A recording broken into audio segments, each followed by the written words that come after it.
नमस्कार। आज हम बात कर रहे हैं एक ऐसे फंगस की, कैंडिडा ट्रॉपिकैलिस।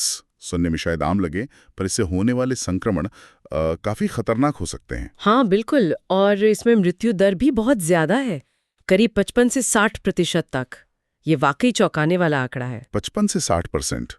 और ऊपर से एक और चिंता है, जो दवाएं हैं इसके इलाज के लिए, एजोल्स, जैसे कि वो फ्लूकोनाजोल। हाँ, फ्लुकोनाजोल, वोरिकोनाजोल। हाँ, तो वो अब कम असरदार हो रही हैं। क्लिनिक्स में डॉक्टर्स देख रहे हैं कि ये फंगस दवा को रेजिस्ट कर रहा है, मतलब दवा का असर नहीं हो रहा। सही कहा। और यही सबसे बड़ा सवाल है कि ये रेजिस्टेंस, ये प्रतिरोध आखिर इतना बढ़ क्यों रहा है। इसी सवाल का जवाब ढूंढने की कोशिश की है शंघाई के फुडान यूनिवर्सिटी के कुछ रिसर्चर्स ने। उनकी एक स्टडी आई है हाल ही में, PLOS बायोलॉजी में छपी है। अच्छा, क्या मिला उन्हें? खेती किसानी से जुड़ा है। खेती किसानी से? मतलब खेतों में इस्तेमाल होने वाली कोई चीज? हाँ, एक खास तरह का केमिकल जो खेती में इस्तेमाल होता है। ये कैसे हो सकता है? खेतों का केमिकल और अस्पतालों में दवा का बेअसर होना, ये तो बड़ी अजीब बात है। चलिए इसी पर आज बात करते हैं, समझते हैं कि ये स्टडी क्या कहती है। बिल्कुल। तो स्टडी में पाया गया कि एक फंगिसाइड है टेबुकोनाजोल। ये भी एजोल ग्रुप का ही है, जैसे वो दवाएं हैं। अच्छा, सेम ग्रुप। हाँ, सेम ग्रुप। और ये टेबुकोनाजोल फसलों को फंगस से बचाने के लिए बहुत ज्यादा इस्तेमाल होता है, मतलब ये पर्यावरण में काफी फैला हुआ है। ओके। तो रिसर्चर्स का मानना है कि सी ट्रॉपिकैलिस जब पर्यावरण में इस टेबुकोनाजोल के संपर्क में आता है, तो वो इसके खिलाफ प्रतिरोधक क्षमता विकसित कर लेता है। अच्छा, मतलब वो फंगस पहले खेत वाले केमिकल से लड़ना सीख लेता है। हाँ, एक तरह से उसकी ट्रेनिंग हो जाती है।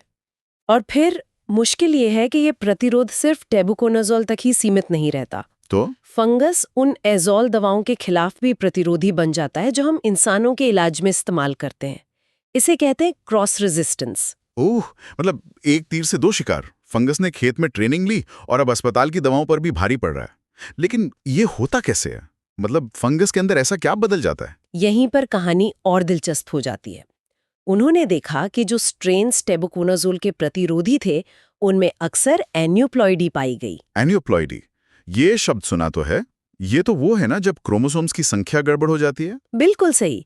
मतलब कोशिका में क्रोमोसोम्स या तो ज्यादा हो जाते हैं या कम, या फिर क्रोमोसोम का कोई हिस्सा गायब हो जाता है या उसकी एक्स्ट्रा कॉपी बन जाती है। हाँ, इंसानों में तो ये डाउन सिंड्रोम जैसी दिक्कतें पैदा करता है। ये तो सामान्य विकास के लिए अच्छा नहीं माना जाता। तो फिर ये फंगस के लिए फायदेमंद कैसे हुआ? हाँ, ये थोड़ा विरोधाभासी लगता है। एन्यूप्लॉइडी की वजह से फंगस की जो सामान्य ग्रोथ है, वो थोड़ी धीमी जरूर पड़ जाती है। तो फिर फायदा कहाँ हुआ? फायदा ये है कि यही बदलाव उसे एंटी फंगल दवा के हमले से बचा लेता है। यूं समझिए कि फंगस ने अपनी रफ्तार थोड़ी कम कर ली ताकि वो दवा के वार को झेल सके। अच्छा, धीमी ग्रोथ के बावजूद दवा से बच निकलता है। क्या कोई खास जीन वगैरह इसके लिए जिम्मेदार पाए गए? हाँ बिल्कुल। जैसे कुछ प्रतिरोधी स्ट्रेन्स में क्रोमोसोम के एक हिस्से की ज्यादा कॉपियां मिली, जहां TAC1 नाम का जीन होता है। TAC1? ये जीन एक तरह के पंप बनाता है कोशिका में, जो दवा को बाहर फेंक देते हैं। ज्यादा जीन कॉपी मतलब ज्यादा पंप, और दवा अंदर टिकी नहीं पाती। ओके, दवा को बाहर निकालने का सिस्टम मजबूत हो गया। हाँ। और दूसरी तरफ कुछ स्ट्रेन्स में एक और जीन HMG1 वाले हिस्से का डिलीशन, मतलब वो हिस्सा गायब था। HMG1, उससे क्या होता है? इस जीन की कमी से कोशिका की झिल्ली में एर्गोस्टेरॉल नाम का पदार्थ ज्यादा बनता है, और एजोल दवाएं इसी एर्गोस्टेरॉल पर हमला करती हैं। अच्छा, तो अगर HMG1 कम है तो दवा का निशाना ही बदल गया या कमजोर पड़ गया? बिल्कुल। तो एक तरफ दवा को बाहर निकालने का तरीका, दूसरी तरफ दवा के टारगेट को ही बदल देना। धीमी ग्रोथ के बावजूद दवा की मौजूदगी में यही स्ट्रेन ज्यादा पनपते हैं। चूहों पर किए गए एक्सपेरिमेंट्स में भी यही देखा गया। कमाल है।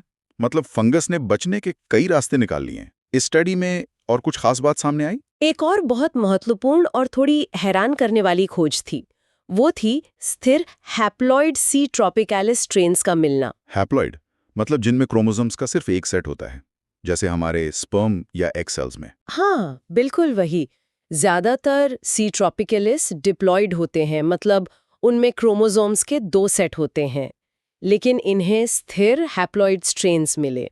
और ये मीटिंग भी कर सकते थे, मतलब लैंगिक प्रजनन। हाँ, यही खास बात है। इन हैप्लॉइड स्ट्रेन्स में मीटिंग करने की क्षमता थी। इसका क्या मतलब हुआ? क्या ये प्रतिरोध फैलने के नजरिए से अहम है? बहुत ज्यादा अहम। अगर हैप्लॉइड स्ट्रेन्स मेटिंग कर सकते हैं तो इसका मतलब है कि एन्यूप्लॉइडी या जीन में हुए बदलाव जैसे जो प्रतिरोधक तंत्र हैं वो एक फंगस से दूसरे में ट्रांसफर हो सकते हैं। अच्छा, तो प्रतिरोध नए जेनेटिक कॉम्बिनेशन में तेजी से फैल सकता है। बिल्कुल, और ये सिर्फ लैब की बात नहीं है।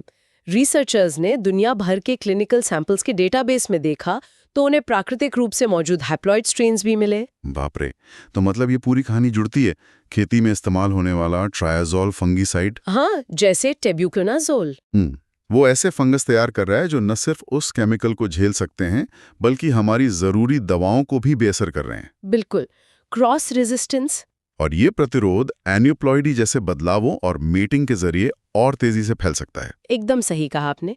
ये स्टडी एक बड़ी तस्वीर सामने लाती है, कैसे हमारी खेती किसानी की पद्धतियां अनजाने में इंसानी सेहत के लिए नई चुनौतियां खड़ी कर सकती हैं। वो कहावत है ना, हवा बोए तो आंधी काटनी पड़ती है, ये कुछ वैसा ही मामला लगता है।